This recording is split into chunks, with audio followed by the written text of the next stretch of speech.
Story 1. My dad was affiliated with the Ku Klux Klan and other radicals, sexually abused young adolescent girls for decades, was abusive to his family, beat a man to death and avoided conviction, was an alcoholic, involved in ongoing fraud investigations, had countless affairs and children across the region, manipulated people into doing things for him, and tried to kill me for a $1 million life insurance policy when I was a teenager. A half-sister once said, "Stomach cancer was too good for him. He should have suffered more." On the plus side, I have a publisher interested in the book I am writing about him. Story 2.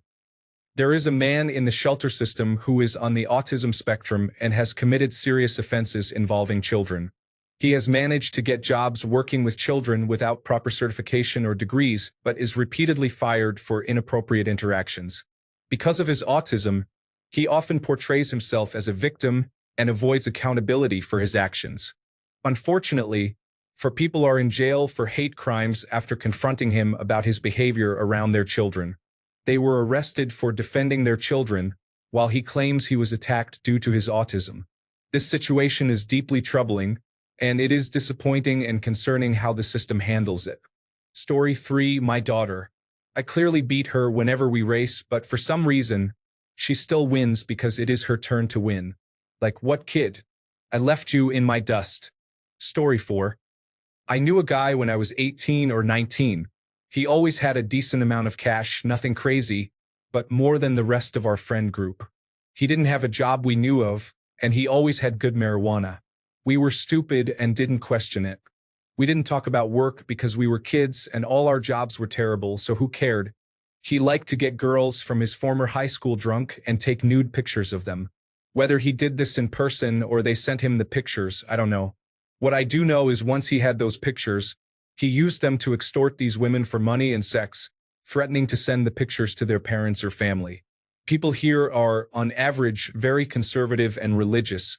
Nobody was going to be supportive of these women if they went to the police. I know this happened because 2 of them messaged me out of nowhere within a couple of weeks, asking if I was hanging out with him. Apparently, he had told them both that I was his friend. They both had the same story and mountains of proof. They had each sent him more than $3,000 and had sex with him multiple times to keep him quiet. Who knows how many more there were? They sent everything to me. When I told them I would go to court with them and support them in putting him behind bars, they refused. I didn't have to think hard about why they told me all this. They didn't want the police involved. They never explicitly said what they wanted. This was not their fault. I think they hoped I would take it from there. The thing is, this man made my friend and me accomplices in his depravity. We were smoking the marijuana and drinking the beer he bought with the money he extorted from these women. We were disgusted with ourselves. We confronted him. His excuse, and I'm not kidding, was that he couldn't find a job and his mom was going to lose the house. Meanwhile, he always had an ounce of marijuana, which is expensive, especially in 2014 in a state where it was still illegal. He said, "What am I supposed to do for money?" while crying and blubbering. I have 5 sisters. I'm the only man in the family besides my father, who is rarely around. I'm the second oldest. I've been defending them my entire life, whether I got into trouble or not. All I could picture was this guy doing this to one of my sisters. I cried when I confronted him. I was so hurt. I had brought this guy into my mother's home. I went to jail for him because I wouldn't tell the police the marijuana was his prior to all this. I am not a violent man. I am not tough. I like making people laugh far more than confrontation or anger. It's just not my thing. I usually avoid violence. If you try to intimidate me, I walk away. I don't care what you think. This was 10 or 11 years ago. He still uses a cane, and I will never feel bad about what happened to him. For some reason, he could never identify the people who hurt him. Almost like whoever they were had dirt on him. That time I didn't turn him in and we went to jail together so our 2 friends wouldn't be arrested. He tossed his marijuana into my lap when he was pulled out of the car. I hid it under my seat. I was loyal to my friends, so when asked, "Whose marijuana is this?" I said, "I don't know." They said, "Take him too." I had turned 18 only 6 days earlier. He became the target for everyone on the block within an hour of getting out of the drunk tank. about 40 hours later. Someone immediately said, "Damn, you got a fat ass," when we walked into the block, and he crumbled. I knew there was no way he'd want to go to prison for what he did.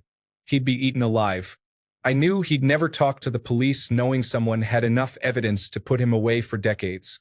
Someone kept all the screenshots and still knows people around him, even though they no longer live in the state.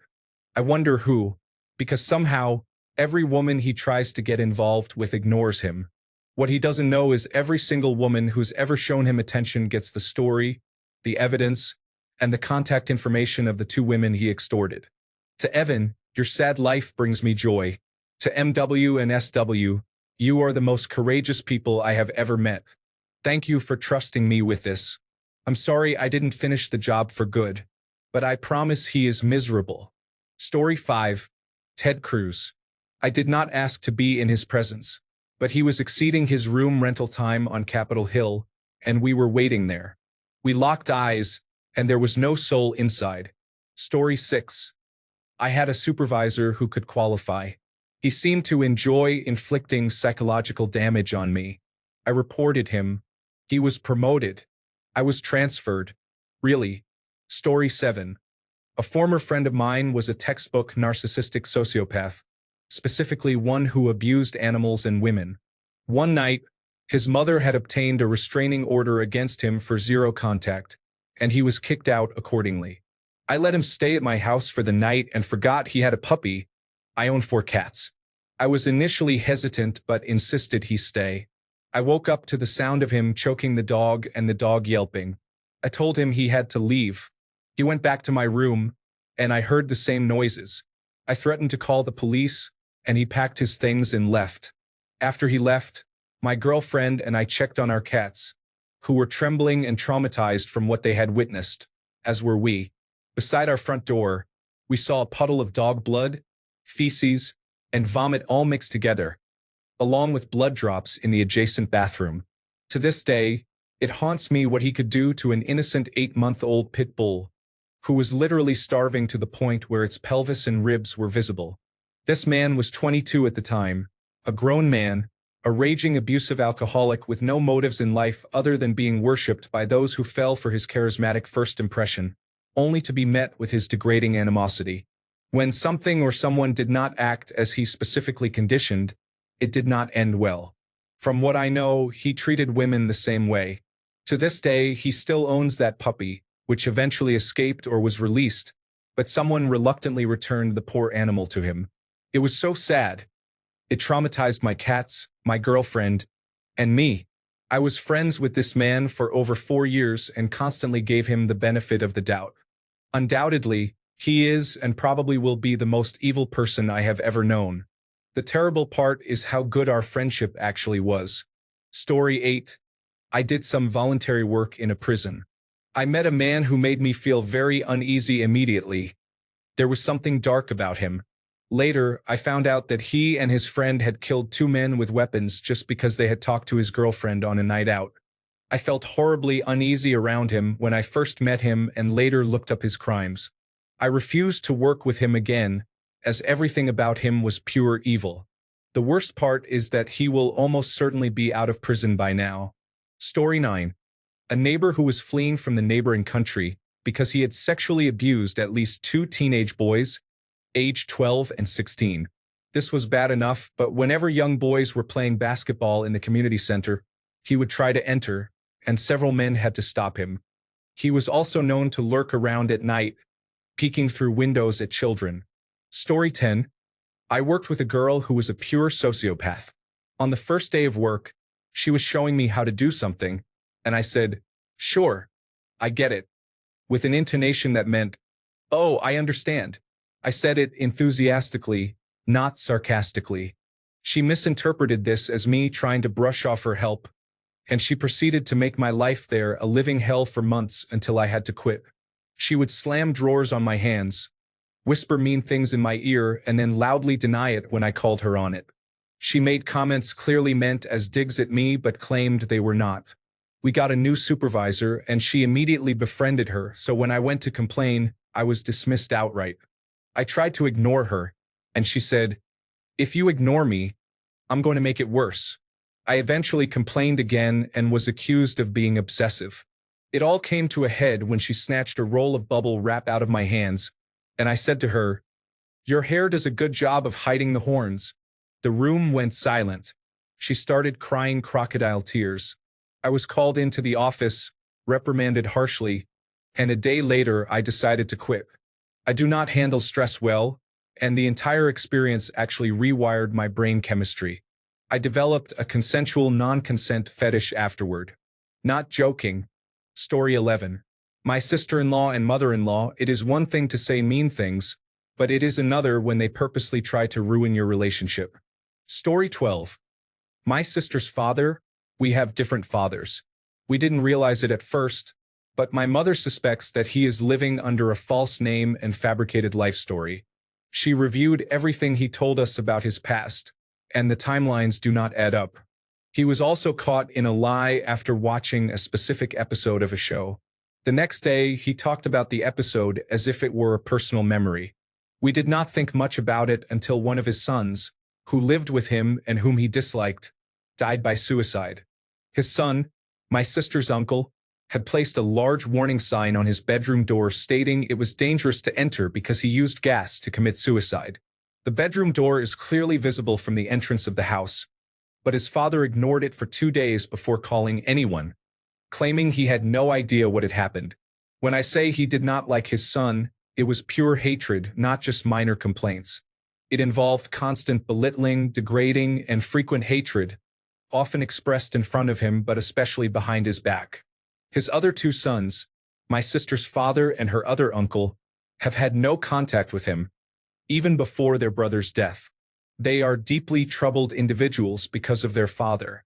There is a strong suspicion that he contributed to or encouraged the suicide, or at least ignored the warning sign long enough to know his son was dead instead of taking action to help him. Story 13. My stepmother masqueraded as a caregiver who conned vulnerable elderly people into believing their families were predatory, so she could liquidate their assets prior to their deaths. She buried 2 of them in her backyard after they died to continue collecting their social security and pensions. The police were contacted by a concerned family member who insisted on a wellness check for his sister.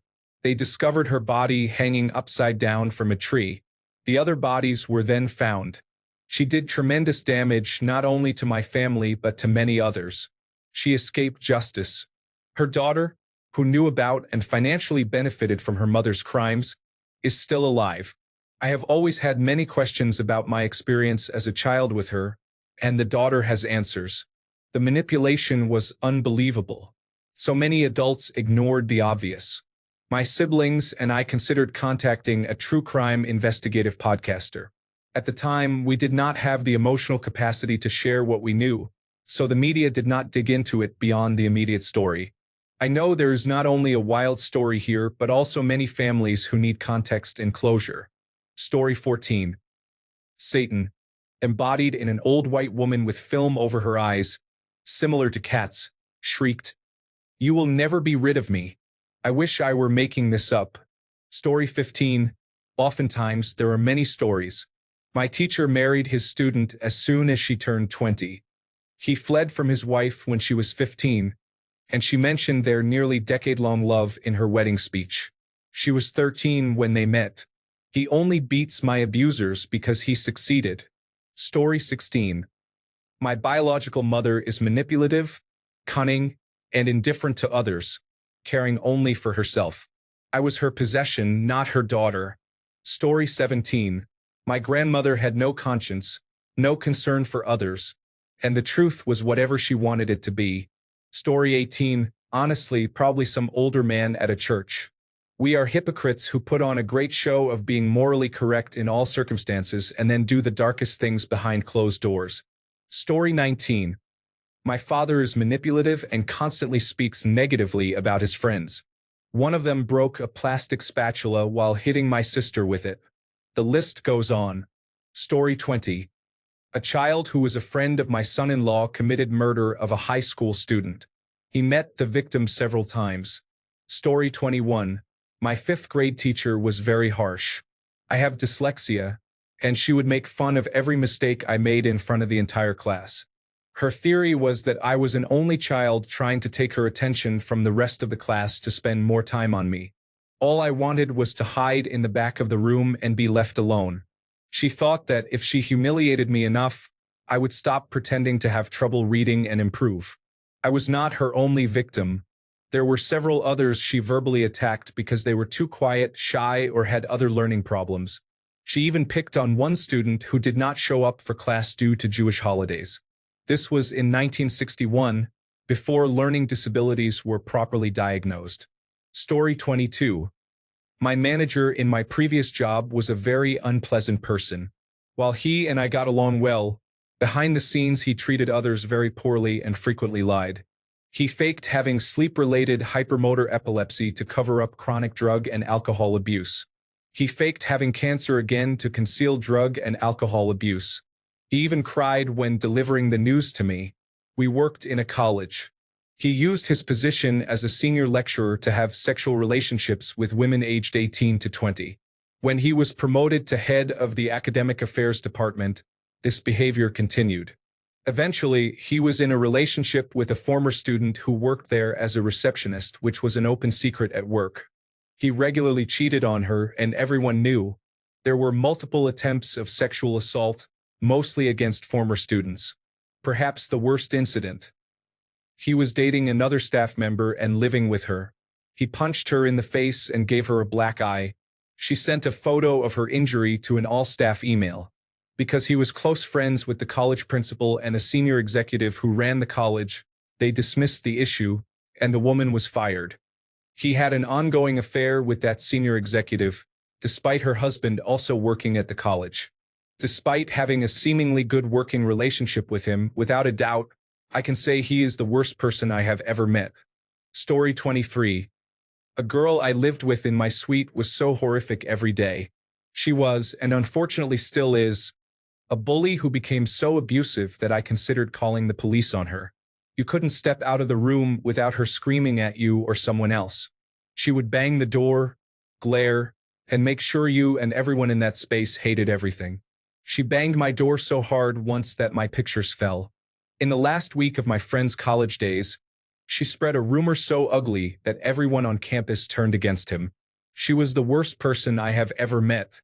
I watched her ruin everyone she ever spent time with. She used people, dragged them through the mud, and then blamed them. She treated everyone like trash, including professors and staff. We witnessed her do awful things, but the school did not do much. We tried to shut down the things she was doing, attempted diplomatic conversations, and even tried to find ways to make peace with her. But nothing worked. She infected other groups and then betrayed them too. She is very wealthy, or her parents are, spoiled and ready to destroy everyone and everything in her path. She also cloaked all of her ideas with social justice concerns, but in the end, it was clear she did not care and only used that to gain support. I vowed that if I ever encountered this person again, I would do everything I could to have them removed or get as far away from them as possible. She was vile, and I do not look forward to still being at the same school as her. The school is dreading and waiting for her to leave. Staff have left because of her. She was evil in many ways, and I don't have the energy to type every single thing she did. That pretty much sums up the tip of the iceberg experience here. Pro tip. When in college, be vigilant about who you let into your circle. Story 24. The United States visa counselor in our country was extremely racist. I have friends who work at that embassy. Apparently, he used to work as a visa counselor in another country and treated visa applicants very poorly. A group of green card winners who were denied by him for no reason hired an American lawyer who filed a lawsuit against that embassy. The United States Department of State decided to send him to our country as a form of exile rather than firing him. He was supposed to work for only 2 years based on rotation policy, but managed to hold his position here for 8 years.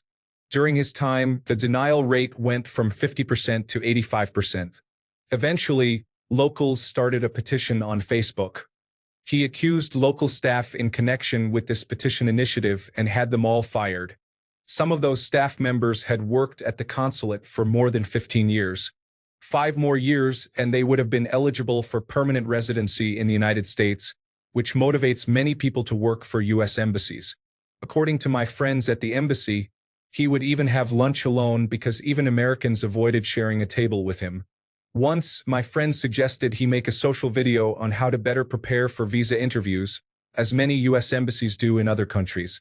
He literally said, "I don't want them to know how to better prepare for the interview." Another time, when one of my friends shared that her cousin won the green card lottery, he replied, "If it was any of you, I would deny it. I got my H-1B petition approved and went for an interview." My friend suggested waiting a few months because he was supposed to be replaced. I didn't think it was a good idea and went to the interview with him. He didn't greet me and ignored my greetings. Then he yelled at me, "Stronger, or you don't understand English," while I was doing my fingerprints and the machine wasn't working properly. He requested my documents, and when I asked if I should also pass the paper with my job description, he snapped at me, "Did I ask for it?" He eventually denied my visa and accused me of fraud and misrepresentation with no explanation. Correspondence between him and the company lawyer didn't help. He simply said that the doctrine of consular non-reviewability shields him from any explanation. A few months later, he was sent somewhere in Africa. While he ruined my life, I feel sorry for those whose lives he will ruin in the future. Story 25. I typed out a whole story about an organized crime person who ruined my life. Then I realized I am not sure if they are alive or dead. It is better not to tempt fate. Story 26. My mom always projects all her dislikes about herself onto me. She will make you look like a bad person. When you defend yourself against her because she is being too harsh, she becomes defensive and angry, saying that since you are her child, she has the right to do or say anything to you. Laughing my ass off. Story 27. My ex was greedy and cheated on me with people who had prestigious titles so she could live in expensive hotels. She tried to manipulate everyone, including their families and the fake accounts I created to expose her. Each time she was confronted, she made up a different image and story about herself. Story 28. I have had to deal with vicious criminals, and picking one out is very hard. But the scariest non-criminal was my boss and company chief executive officer. He draped his arm over my shoulder while he led me to his Mercedes and gave me instructions on how to micromanage my team, then left to go home to his mansion. His total impartiality and lack of empathy were stunningly unmanly. Story 29. My brother is a right-wing conservative, conspiracy theorist, racist, gun enthusiast, prepper, and police officer. All the cliches fit. Thanks a bunch for sticking around till the end of the video. Remember to subscribe, and until next time, stay awesome and goodbye.